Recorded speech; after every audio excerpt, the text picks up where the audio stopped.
एही कार्यक्रमर सह प्रायोजक हेले गायत्री +2 साइंस रेसिडेंशियल कॉलेजेस।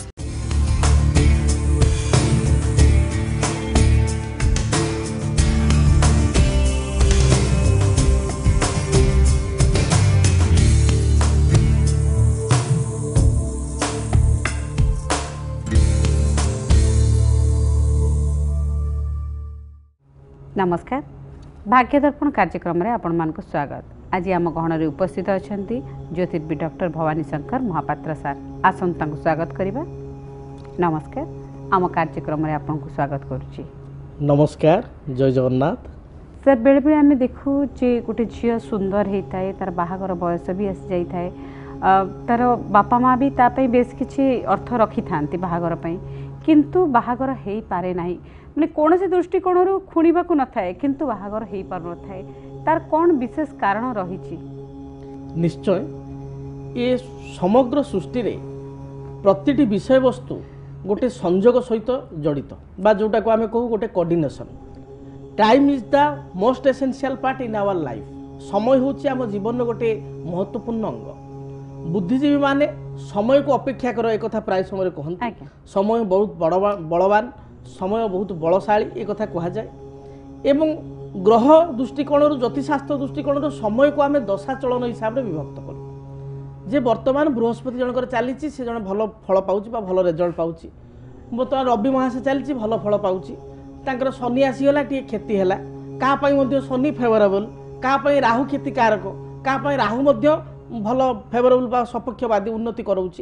तेणु ये जो भल मंदर कथा, सुविधा असुविधार कथा, भल समय खराब समय कथा, ये जन्म जातक हिसाब रे ग्रहंकर अवस्थिति एवं ग्रह चलन को नहीं तार संयोग बा तार रेजल्ट अनेक समय देखा दिए।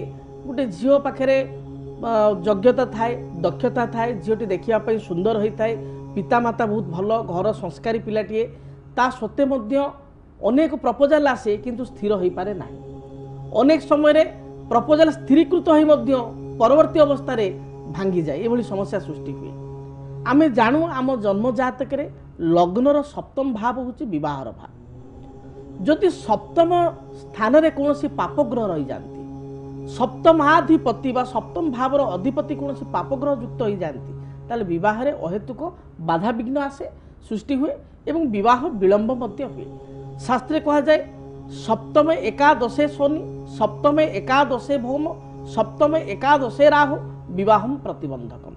सप्तम रे शनि मंगल राहु रही जाती ताले विवाह रे समस्या देखा जाए। जदि मंगल दश जातक थाए ताले विवाह रे विलंब हुए। एपरिक अनेक गुड़े प्रपोजाल आसी हाँ भरी शेष मुहूर्त में भांगी जाए। ये सब समस्या मध्य जातक देखा दी थाए। यद्यपि से झील पाखे माने सब गुण थाए, रूप थाए, भल शिक्षागत योग्यता थाए, ता सत्वे मध्य विवाह मेटेरियलाइज हो पारे नहीं बा विवाह फाइनालाइज हो पारे नहीं। सर, चलन जने कलर सहित कथा है। निश्चय। हेलो हेलो मैडम नमस्कार। नमस्कार, किए कहते? रंजिता रथ कहते भद्रक। क्या विषय जानापी चाहते? निज विषय कहतु आपण डेट ऑफ बर्थ कौन? डेट ऑफ बर्थ 1980 जनवरी 21। जनवरी 21 1980 मसीहा। जन्म समय राति 12:25। राति 12:25। जन्म स्थान भद्रक। भद्रक। अच्छा, 12:25 राति जो कहले सकाळ हेले को तारीख होची ना को बार होची? राति पहले मंगलवार। मंगलवार होची, त माने एटा होची सोमवार लेट नाइट। आगे कौन प्रश्न रही आपनकर? ए भविष्य तो आ कुकुड़ा फार्म करती मो ना रे भल एडवांस करिवई कोन सेटा। अच्छा, ठीक अच्छे। आपण को निज विषय आउ किछि कहंतु, सो दैट भविष्य तो कहले तो गोटे गोटे फास्ट जिंस हला गोटे बहुत बड़ स्वामी स्त्री संपर्क तो भल। आज्ञा, ठीक अच्छे। पूजी नबा सार कोन कहउचंती? हेलो हेलो सर, नमस्कार। नमस्कार। आपनकर जातक देखुची मीन राशि एवं पूर्व भाद्रपद नक्षत्र 25/12 एवं जन्म लग्न होची जातक रे तुला लग्न। ठीक अछि? आज्ञा। अच्छा, आपनकर कोन करूचंती? आपण कुकुडा फार्म करचंती? ଆଜ୍ଞା କରିଛି ଏତେଟା ଲାଭ ହଉନି ଆଚ୍ଛା ମରିଯାଉଛନ୍ତି କୁକୁଡ଼ା। ଆପଣଙ୍କର ବର୍ତ୍ତମାନ କଳି ଯୁଗରେ ମାଛ କୁକୁଡ଼ା ଅଣ୍ଡା ଏଇ ତ ଭଲ ଚାଲୁଛି ସମସ୍ତଙ୍କର, କିନ୍ତୁ ଆପଣଙ୍କର ବର୍ତ୍ତମାନ ଫାର୍ମ ଭଲ ଚାଲୁନାହିଁ। ହଁ ଚଳୁଛି କିନ୍ତୁ ଅତି ଲାଭ ହଉନି ହଁ, କାରଣ- ଯେତିକି ହବା କଥା କମ ହଉଛି। ହଁ, କାରଣ ବର୍ତ୍ତମାନ ସମୟରେ ଆପଣ ଦେଖନ୍ତୁ ପ୍ରାୟ ଲୋକ ଭେଜିଟେରିଆନ ଅପେକ୍ଷା ନନଭେଜକୁ ବେଶୀ ପସନ୍ଦ କରୁଛନ୍ତି। ଆଜ୍ଞା। ତେଣୁ ସୋ ଦ୍ୟାଟ୍ ଆପଣ ଗୋଟେ ଲାଭଜନକ ବ୍ୟବସାୟଟି କରୁଛନ୍ତି ବୋଲି ମୋ ଚିନ୍ତାଧାରାରେ। ତେବେ ଗ୍ରହ ନକ୍ଷତ୍ରକୁ ଯଦି ଦେଖିବା ତାହେଲେ ଆପଣଙ୍କ ଜାତକରେ ବର୍ତ୍ତମାନର ସମୟ ଏବଂ ଗ୍ରହ ଦଶା ଅନୁଯାୟୀ ଆପଣଙ୍କର ଚାଲିଛି ବୁଧ ମହାଦଶା, ଏବଂ ବୁଧ ମହାଦଶାରେ ବର୍ତ୍ତମାନ ଆପଣଙ୍କର ଶେଷ ପର୍ଯ୍ୟାୟ ଅର୍ଥାତ୍ ବୁଧରେ ଶନି 15 ନଭେମ୍ବର 2016 ମସିହା ଠାରୁ 25/7/2019 ପର୍ଯ୍ୟନ୍ତ ଜାତକରେ ଗତି କରିବେ ବୁଧରେ ଶନି। ଏବଂ ଏ ଜାତକ ପାଇଁ ଯଦି ଆମେ ବିଚାର କରିବା ତାହେଲେ ବର୍ତ୍ତମାନ ସମୟରେ ବ୍ୟବସାୟ ମୋଟାମୋଟି ଆପଣଙ୍କର ଭଲ ରହିବ, କୌଣସି ଅସୁବିଧା ନାହିଁ, ଓଭରାଲ୍ ଚାଲିବ। କିନ୍ତୁ ଗୋଟିଏ ଜିନିଷ ହେଉଛି ଆପଣଙ୍କର ଅସୁବିଧା କ'ଣ ରହୁଛି ନା ମାମୁଁ ଘରେ ଗୋଠେ ଗାଈ ରାତି ପାଇଲେ ମୋଟେ ନାହିଁ।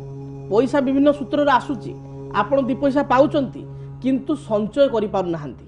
ଯଦି ସଞ୍ଚୟ କରୁଛନ୍ତି ତାହେଲେ ସେ ସଞ୍ଚୟ ଆପଣଙ୍କର ଅଧିକ ଦିନ ସ୍ଥାୟିତ୍ୱ ହେଉନାହିଁ। ଆପଣ କିଛି ପଇସା ରଖିଲେ, ସପୋଜ ଆପଣ 20,000 ରଖିଲେ, 50,000 ରଖିଲେ, 15 ଦିନ ଛାଡ଼ି ମାସେ ଛାଡ଼ି 2 ମାସ ଛାଡ଼ି ହଠାତ୍ 2 ଲକ୍ଷ ଟଙ୍କାର ଆବଶ୍ୟକ ପଡ଼ିଲା କି ଲକ୍ଷ ଟଙ୍କାର ଆବଶ୍ୟକ ପଡ଼ିଲା, ତେଣୁ ସେ ପଇସା ଆପଣ ବାହାର କରୁଛନ୍ତି, ପୁଣି କେଉଁଠୁ ଆଣିବେ ଆଉ ବାକି ପଇସା, ଏହା ଆପଣଙ୍କ ମୁଣ୍ଡକୁ ଆପଣଙ୍କୁ ଚିନ୍ତା ପଡ଼ିଯାଉଛି।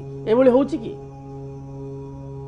ହ୍ୟାଲୋ, ସେମିତି ଯେତେ ପଇସା ରଖିଲେ ବି ପୁଣି ଦରକାରରେ ଚାଲି ଯାଉଛି। ଆଜ୍ଞା ସେଇଭଳି ହେଉଛି। ଆଚ୍ଛା, ଦାମ୍ପତ୍ୟ ଜୀବନରେ ଟିକେ ମତ ପାର୍ଥକ୍ୟ ରହିବ। ଆପଣଙ୍କର ହଜବେଣ୍ଡ ଯିଏ ସେ ବହୁତ ମାନେ ଟିକେ ସାଧାରଣ କଥାରେ ବିରକ୍ତ ହେଇଯାଉଛନ୍ତି କି? ଆଜ୍ଞା ଆଜ୍ଞା ଏବଂ ମାନେ ଟିକେ ଭାରି ରିଜିଡ୍ ସ୍ୱଭାବର, ମାନେ ସେ ଯୋଉଟା କହିବେ ସେଇଟା ହବ, ଏଇଭଳି ଟିକେ ତାଙ୍କ ଚିନ୍ତାଧାରା, ବୁଝିପାରୁଛନ୍ତି। ଏବଂ ସେ ବାହାର ଲୋକଙ୍କୁ ବହୁତ ବିଶ୍ୱାସ କରୁଛନ୍ତି, ବାହ୍ୟ ଲୋକ ବିଶ୍ୱାସୀ। ବାହାର ଲୋକ ଯାହା କହିବେ ସେଇଟା ତାଙ୍କ ପାଇଁ ଭଲ, ଆପଣ ଭଲ କଥା କହିଲେ ବି ଗ୍ରହଣ କରିବେ ନାହିଁ, ଏଭଳି ସ୍ଥିତି ମୁଁ ଦେଖୁଛି। ତେବେ ମୋଟାମୋଟି ମୁଁ ଆପଣଙ୍କୁ କହିବି ସମୟ ତ ଆପଣଙ୍କର ଭଲ ନାହିଁ, ତେଣୁ ଟିକେ ଆପଣ ପ୍ରତୀକ୍ଷା କରନ୍ତୁ।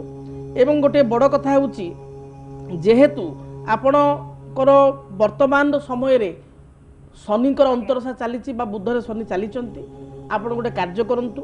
ଆପଣ ପ୍ରଥମେ ଶନିଙ୍କ ପାଇଁ ଗୋଟେ ବାଡ଼ି ଅଁଳା ବୃକ୍ଷ କୁଣ୍ଡରେ ଲଗାଇ ଚନ୍ଦନ, ସିନ୍ଦୁର, ଧୂପ, ଦୀପ, ଅପରାଜିତା ଫୁଲ ଦେଇ ପ୍ରତ୍ୟେକ ଦିନ ଭଲ ଭାବରେ ପ୍ରତି ଶନିବାର ଶନି ଗ୍ରହଙ୍କ ନାମରେ ପୂଜା କରନ୍ତୁ। ଯଦି ପାରିବେ ଶନିବାର ଗୁଡ଼ିକରେ ଆପଣ ଗ୍ରାମ ଦେବତୀଙ୍କୁ ଦର୍ଶନ କରନ୍ତୁ, ଗ୍ରାମ ଦେବତୀଙ୍କ ନିକଟରେ ଟିକେ ମାଜଣା କରନ୍ତୁ, ଅର୍ଥାତ୍ ଗ୍ରାମ ଦେବତୀଙ୍କୁ ଭଲ ଭାବରେ ଅଗୁର, କର୍ପୂର ଏ ଜଳ ମିଶ୍ରିତ ଜଳରେ ବ୍ରାହ୍ମଣଙ୍କ ଦ୍ୱାରା ସ୍ନାନ କରାନ୍ତୁ। ଏବଂ ଗୋଟେ ଲାଲ କରିଆ କନା ହେଉ ବା ଲାଲ କୁଞ୍ଚ ହେଉ ବା ଲାଲ ଅଢ଼ଣୀ ହେଉ ଦେବୀଙ୍କୁ ପ୍ରଦାନ କରନ୍ତୁ। ସୌଭାଗ୍ୟ ସୂତ୍ର ହିସାବରେ ନାଲି ଆପଣଙ୍କର ମାଟି ଶଙ୍ଖା, ସିନ୍ଦୁର, ଦର୍ପଣ ଏବଂ କାଷ୍ଠ ପାନିଆ ଦେବୀଙ୍କୁ ଅର୍ପଣ କରନ୍ତୁ। ଦେଖିବେ ଯାହା ବି ସମସ୍ୟା ରହିଛି ଦୂରୀଭୂତ ହେବ। ଏବଂ ଏହି ପ୍ରତିକାର ଅତି କମ୍ରେ ଆପଣ 11 ଗୋଟି ଶନିବାର କରନ୍ତୁ, ଦେଖିବେ ଯାହା ବି ସମସ୍ୟା ରହିଛି ଦାମ୍ପତ୍ୟ ଜୀବନରେ ଯାହା ବି ଅସୁବିଧା ରହିଛି ଦୂରୀଭୂତ ହେବ। ଏବଂ ଆଉ ଗୋଟେ କାର୍ଯ୍ୟ କରିପାରିବେ, ଛୋଟିଆ କାର୍ଯ୍ୟ, ଆପଣ ପ୍ରତ୍ୟେକ ଶନିବାର ଦିନ କଳା କୁକୁରକୁ ଆପଣ ଖାଇବାକୁ ଦିଅନ୍ତୁ, ଶୁଭ ଫଳ ମିଳିବ। ସାର୍ ଆପଣଙ୍କୁ କିଛି ପ୍ରତିକାର କହିଲେ, ଛୋଟ ଛୋଟ ପ୍ରତିକାର ହେଇପାରେ କିନ୍ତୁ ସେସବୁ ବହୁତ ଇଫେକ୍ଟିଭ ଆପଣଙ୍କ ଦାମ୍ପତ୍ୟ ଜୀବନର ସୁଖମୟ ହେବା ପାଇଁ, ତେଣୁ ଆପଣ ସେସବୁକୁ ଠିକ୍ ଭାବରେ ପାଳନ କରିବେ ବୋଲି ଆମେ ଆଶା କରୁଛୁ। ସାର୍ ଚାଲନ୍ତୁ ଆଉ ଜଣେ କଲରଙ୍କ ସହିତ କଥା ହେଇଯିବା। ନିଶ୍ଚୟ। ହ୍ୟାଲୋ ହ୍ୟାଲୋ ମ୍ୟାଡ଼ାମ ନମସ୍କାର। ନମସ୍କାର, କିଏ କହୁଛନ୍ତି? ମୁଁ ସଂଯୁକ୍ତା ପଣ୍ଡା କହୁଥିଲି ଭଦ୍ରକରୁ। କାହା ବିଷୟରେ ଜାଣିବା ପାଇଁ ଚାହୁଁଛନ୍ତି? ଏଠି ଝିଅଟା ବିଷୟରେ ଜାଣିବାକୁ ଚାହୁଁଛି। ଝିଅଙ୍କ ନାଁ କୁହନ୍ତୁ, ଡେଟ୍ ଅଫ୍ ବାର୍ଥ କୁହନ୍ତୁ। ନାଁ ହଉଛି ପ୍ରିୟଙ୍କା ହୁଁ ଆଉ ଡେଟ୍ ଅଫ୍ ବାର୍ଥ ହଉଛି 1996 ଜାନୁଆରୀ 19 ତାରିଖ। 1996 ମସିହା ଜାନୁଆରୀ ମାସ 19 ତାରିଖ। ଆଜ୍ଞା ସକାଳ 8:50 8ଟା ଶୁକ୍ରବାର 8:50 ଶୁକ୍ରବାର 8:50 ଶୁକ୍ରବାର। ଜନ୍ମସ୍ଥାନ କୋଉଠି? ଭଦ୍ରକ। ଭଦ୍ରକ। କ'ଣ ପ୍ରଶ୍ନ ରହିଛି ଆପଣଙ୍କର? ସେ ସାଇନ୍ସ ବିଏ ପାସ୍ କରିଛି।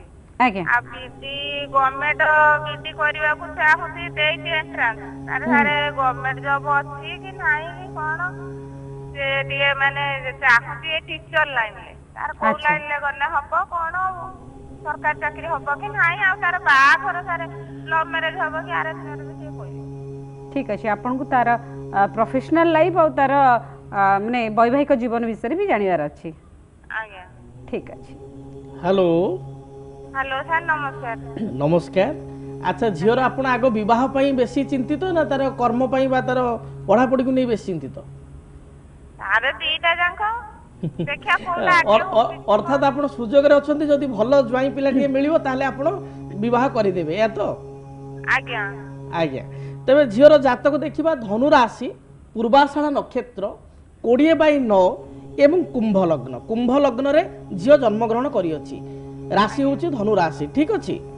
ଆଜ୍ଞା ଆଚ୍ଛା, ଜାତକରେ ଲଗ୍ନରେ ଶୁକ୍ର ଏବଂ ଶନି ଏକତ୍ର ଭାବେ ରହିଛନ୍ତି। ସପ୍ତମାଧିପତି ଯିଏକି ରବି, ସେ ଦ୍ୱାଦଶ ଭାବରେ ମଙ୍ଗଳ ସହିତ ଯୁକ୍ତ ହୋଇଛନ୍ତି।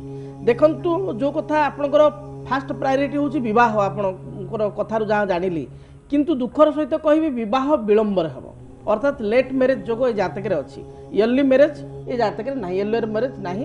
ଯାହା ବି ହେବ ବିଳମ୍ବରେ ବିବାହ ହେବ ବା ଲେଟ୍ ମ୍ୟାରେଜ୍ ହେବ, ଏବଂ ସେଥିପାଇଁ ଆପଣ ସମୟର ସଦୁପଯୋଗ କରିବା ଆବଶ୍ୟକ। ଅର୍ଥାତ୍ ପିଲା ଟିକେ ହାୟର ଷ୍ଟଡି କଲେ ତା ପାଇଁ ଭଲ, ଏବଂ ଯେଉଁ ଆପଣ କହୁଛନ୍ତି ପିଲା ବିଏଡ୍ କରିବା ପାଇଁ ଚାହୁଁଛି, ସେଇଟା ତା ପାଇଁ ବହୁତ ଭଲ ରହିବ।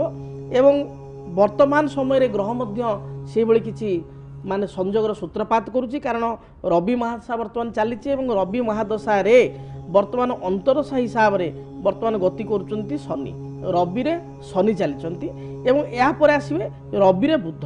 ତେଣୁ ଆପଣ ସମୟ ଲେଖି ରଖନ୍ତୁ, 5 ଜାନୁଆରୀ 2018 ମସିହା ପରଠାରୁ, 5 ଜାନୁଆରୀ 2018 ମସିହା ପରଠାରୁ ଆପଣଙ୍କ ଝିଅ ନିଶ୍ଚୟ ହାୟର ଷ୍ଟଡି କରିବ ବା ବିଡି ଏଣ୍ଟ୍ରାନ୍ସରେ କ୍ୱାଲିଫାଇ ମଧ୍ୟ କରିବ, କାରଣ ଜାନୁଆରୀ ପରେ ଯେଉଁ ସଂଯୋଗ ଆସିବ ସେ ସଂଯୋଗ ଭଲ ପିରିୟଡ଼ ମାନେ ଆସୁଛି ସାର୍, ଭଲ ପିରିୟଡ଼ ଆସୁଛି, ସେ ସଂଯୋଗରେ ସେ ନିଶ୍ଚୟ ହାୟର ଷ୍ଟଡି କରିପାରିବ। ଏବଂ ଭବିଷ୍ୟତକୁ ତାର ଜାତକରେ, ହ୍ୟାଲୋ ସାର୍ ଗଭର୍ଣ୍ଣମେଣ୍ଟ ଜବ୍ ପାଇବ କି? ଦେଖନ୍ତୁ, ସେ କଥା ମୁଁ କହୁଛି, ମୋତେ କମ୍ପ୍ଲିଟ୍ କରିବା ପାଇଁ ଦିଅନ୍ତୁ, ମୁଁ ସେ କଥା କହୁଛି। ଜାତକରେ ମୁଁ ଯାହା ଦେଖୁଛି ଭବିଷ୍ୟତକୁ କର୍ମ ମଧ୍ୟ କରିବ ଏବଂ ଗଭର୍ଣ୍ଣମେଣ୍ଟ ଜବ୍ ବା ପ୍ରାଇଭେଟ୍ ଜବ୍ର ଯେଉଁ କଥା ଆସୁଛି, ଏ ଜାତକରେ ଯେତେ ଦୂର ମୁଁ ଦେଖୁଛି ମଙ୍ଗଳ ତ ଉଚ୍ଚ ଅଛି ଆଉ ରବିଯୁକ୍ତ ହେଇଛି। ତେଣୁ ଗଭର୍ଣ୍ଣମେଣ୍ଟ ଜବ୍ର ଏବଂ କର୍ମାଧିପତି ଯଦି ଆମେ ଦେଖିବା ତାହେଲେ ସେ ମଙ୍ଗଳ ସେ ମଧ୍ୟ ଭଲ ସ୍ଥିତିରେ ଅଛି ଉଚ୍ଚ ହେଇକିରି, ତେଣୁ ଗଭର୍ଣ୍ଣମେଣ୍ଟ ଜବ୍ ମଧ୍ୟ ପାଇପାରିବ। ତେଣୁ ସରକାରୀ ଜବ୍ ପାଇପାରିବ, କିନ୍ତୁ ଏଜୁକେସନ୍ ଫିଲ୍ଡରେ ପାଇବ। ତେଣୁ ସେ ବିଏଡ୍ କରିବାଟା ତା ପାଇଁ ବହୁତ ଭଲ ରହିବ, 18 ମସିହା ପରେ କରିବ। ଏବଂ ଯେଉଁ ବିବାହର କଥା କହୁଛନ୍ତି, ବିବାହ ଆପଣଙ୍କ ଝିଅ ଆରେଞ୍ଜ ମ୍ୟାରେଜ୍ କରିବ, ଆପଣ ଚିନ୍ତା କରନ୍ତୁ ନାହିଁ। କିନ୍ତୁ ସେ ଜଣକୁ ଲାଇକିଂ କରିବାର ବି ଯୋଗ ଅଛି, ବଟ୍ ସେଠି କଣ୍ଟିନ୍ୟୁ କରିବ ନାହିଁ ଆପଣମାନଙ୍କ କଥାରେ ବା କିଛି ଗୋଟେ ସମସ୍ୟାକୁ ନେଇକିରି ସେ ତା ଭାଙ୍ଗିଯିବ ଏବଂ ଫାଇନାଲ ମ୍ୟାରେଜ୍ ଆରେଞ୍ଜ ମ୍ୟାରେଜ୍ ହେବ, ଆପଣଙ୍କ ମନ ମୁତାବକ ହେବ। ଆଗକୁ ଆମ ଆଲୋଚନା ଜାରି ରହିବ, କିନ୍ତୁ ବର୍ତ୍ତମାନ ନେଇଯିବା ଗୋଟେ ଛୋଟ ବିରତି।